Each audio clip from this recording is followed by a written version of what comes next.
ಅಣ್ಣ ಏನ್ ಮಾಡ್ತಾ ಇದೆಯಾ ಕುತ್ಕೊಂಡು? ಅಣ್ಣ ಅಚ್ಚು! ಅದು ಅಚ್ಚು ಕೇಳಿದ್ಯಾ?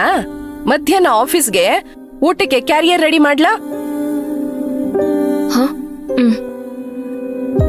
ಅಚ್ಚು, ನಾನ್ ಹೇಳದ್ ಕೇಳಿಸ್ತಿದ್ಯಾ?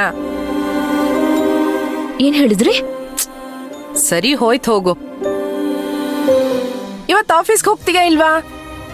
ಊಟದ ಬ್ಯಾಗ್ ರೆಡಿ ಮಾಡ್ಲಾ ಬೇಡ್ವಾ? ನಾನು ಆಫೀಸ್ಗೆ ಹೋಗ್ತಾ ಇದ್ದೀನಿ, ನೀವು ಬ್ಯಾಸ್ಕೆಟ್ ರೆಡಿ ಮಾಡ್ಬಿಡಿ. ಸರಿ. ಅಲ್ಲಮ್ಮ, ಕಾಫಿ ಹಾಗೆ ಇದೆ, ಕುಡ್ದಿಲ್ವಾ? ತಣ್ಣಗಾಗ್ಬಿಡುತ್ತೆ, ಕುಡಿ. ನಾನು ಕುಡಿತೀನಿ ಅದ್ಕೆ. ಕುಡಿಯಮ್ಮ.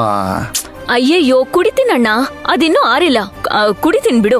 ಒಳ್ಳೆ ಇಬ್ರು ಒಟ್ಟೊಟ್ಟಿಗೆ ಹೇಳ್ಕೊಂಡು ಸರಿ ಇದೀರಾ ಇಬ್ರು.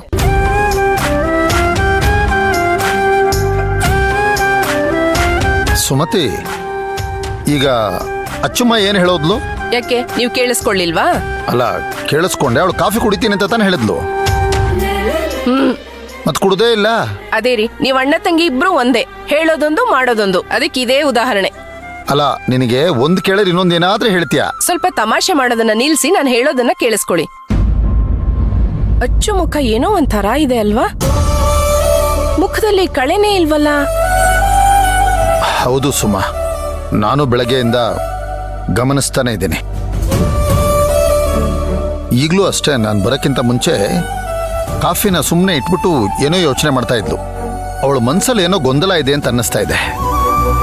ಆದ್ರೆ ಅದೇನೋ ಅಂತ ಗೊತ್ತಾಗ್ತಾ ಇಲ್ಲ. ಕೇಳೋಣ ಅಂದ್ರೆ ನನಗೂ ಮನಸ್ಸು ಬರ್ತಾ ಇಲ್ಲ. ಸರಿ, ಅವಳು ಆಫೀಸ್ಗೆ ಹೋಗಿ ಬಂದ್ಮೇಲೆ ಸಮಯ ನೋಡ್ಕೊಂಡು ಕೇಳಿ, ಬಂದ ತಕ್ಷಣ ಕೇಳಕ್ ಹೋಗ್ಬೇಡಿ.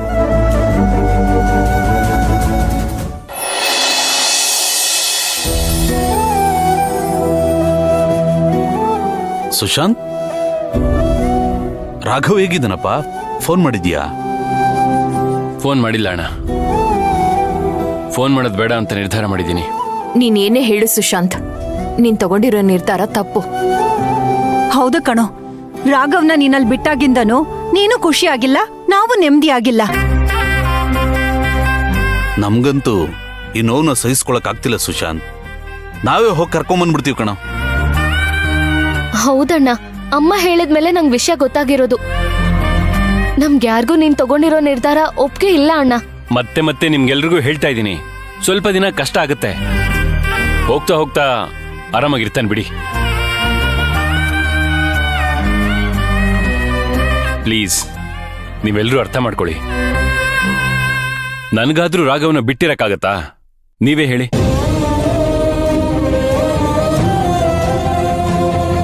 ಅಣ್ಣ, ಇವಾಗ ಏನಣ್ಣ, ಅವನ್ನ ಇಲ್ಲಿ ಇಟ್ಕೊಂಡು ನೋಡ್ಕೊಳಕ್ ಆಗ್ತಿಲ್ವಾ? ಇಲ್ಲೇ ಇದ್ರೆ ಅರ್ಚನಾ ಅವ್ರನ್ನ ಕೇಳ್ತಾ ಇರ್ತಾನೆ, ಅಷ್ಟೇ ಅಲ್ವಾ? ಇಷ್ಟಕ್ಕೆಲ್ಲ ರಾಘವ್ನ ಹಾಸ್ಟೆಲ್ಗೆ ಹಾಕೋದು ಸರಿ ಅಲ್ಲ ಅಣ್ಣ. ವಿಕಾಸ್ ಬೇರೆಯವ್ರಿಗೆ ಟ್ರಾನ್ಸ್ಫರ್ ಟ್ರೈ ಮಾಡ್ತಿದ್ದಾರೆ. ನಾವ್ ಎಲ್ಲಿಗೆ ಹೋಗ್ತೀವೋ ಅಲ್ಲಿಗೆ ಅವನ್ನ ಕರ್ಕೊಂಡು ಹೋಗ್ತೀವಿ. ನಾನ್ ನೋಡ್ಕೋತೀನಣ್ಣ.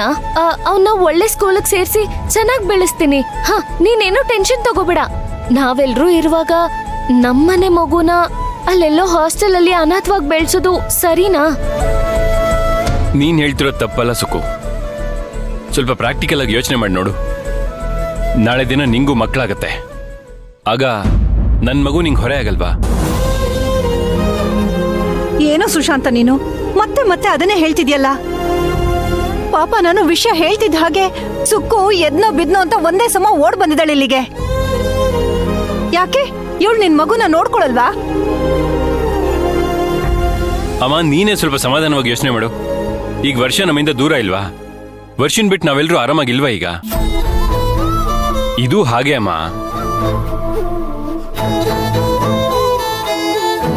ಸುಶಾಂತ್, ವರ್ಷನ್ ವಯಸ್ಸು ಬೇರೆ, ರಾಘವ್ ವಯಸ್ಸು ಬೇರೆ ಕಣೋ. ಪಾಪ ಮಗು, ಅವನೊಂದಷ್ಟು ವರ್ಷ ನಮ್ ಜೊತೆಲೆಲ್ಲ ಹಾಯಾಗಿರ್ಬೇಕಾದನು ಕಣೋ. ನಾವೆಲ್ಲರೂ ಇದ್ದು ಕೂಡ ಎಲ್ಲೋ ಒಬ್ಬ ಒಂಟಿಯಾಗಿ ಬದುಕುವಂತ ಹಣೆ ಬರ ಏನೋ ಅವನ್ಗೆ. ಸುಕ್ಕು ನೋಡ್ಕೋತೀನಿ ಅಂತ ಹೇಳೋದ್ರಲ್ಲಿ ತಪ್ಪೇನಿದೆ ಸುಶಾಂತ್? ಸುಕ್ಕು ಬೇಡ, ಸಾಧನ ಇಲ್ವಾ? ಸಾಧನ ನೋಡ್ಕೋತಾಳೆ. ಅಣ್ಣ, ನಾನು ಇದನ್ನೇ ಬೇಡ ಅಂತ ಹೇಳ್ತಾ ಇರೋದು. ರಾಘವ್ನ ಸುಕೃತ ಆಗ್ಲಿ, ಅತ್ಗೆ ಆಗ್ಲಿ, ಅರ್ಚನಾ ಅವರಾಗ್ಲಿ ನೋಡ್ಕೊಳ್ಳೋದು ಬೇಡ. ಅವನು ಇಂಡಿಪೆಂಡೆಂಟ್ ಆಗಿ ಬದುಕಬೇಕು. ಅದಕ್ಕೆ ಅಂತ ಒಂದ್ ವಯಸ್ಸಿದೆ ಅಲ್ವಾ ಅಣ್ಣ? ಈ ಇದೇ ಅವನ ಹಣೆ ಬರದಲ್ಲಿ ಬರೆದಿರೋದು. ಚಿಕ್ಕ ವಯಸ್ಸಿಂದಾನೆ ಅವನಿಗೆಲ್ಲ ಅಭ್ಯಾಸ ಆಗತ್ ಬಿಡಿ. ನನ್ನ ಮಗನಿಂದ ಯಾರಿಗೂ ಏನ್ ಸಮಸ್ಯೆ ಬರೋದು ಬೇಡ, ನಾನೇ ಎಲ್ಲ ನೋಡ್ಕೋತೀನಿ.